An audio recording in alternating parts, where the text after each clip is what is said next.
سلام. امروز میخوام در مورد ماینوکسیدل صحبت کنم. و اگه دنبال یه رشته مویاریش هستی، حتما اسمشو شنیدی. بیا یه بار درست و کامل با هم مرور کنیم ببینیم این محلول چیه و چطوری باید استفادهش کنیم. ماینوکسیدل چیه؟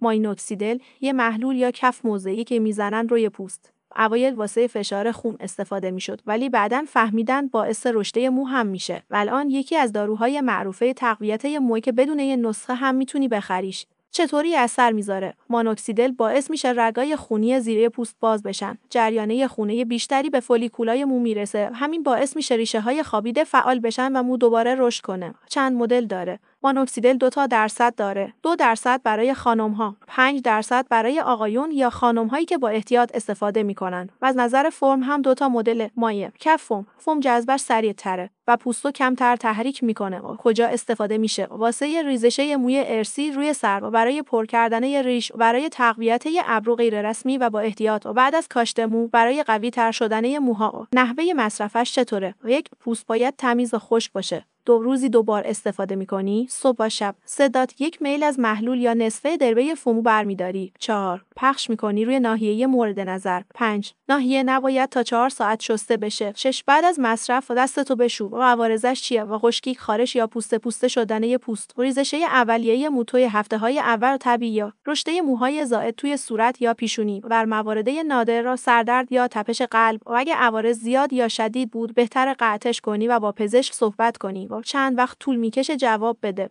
نتیجه واقعی بعد 3 تا 6 ماه مشخص میشه. و اولش ممکنه یه کم ریزشه بیشتر ببینی و اگه مرتب بزنی موها شروع به رشد میکنن. و قطع مصرف باعث برگشته وضعیت به حالت قبل میشه.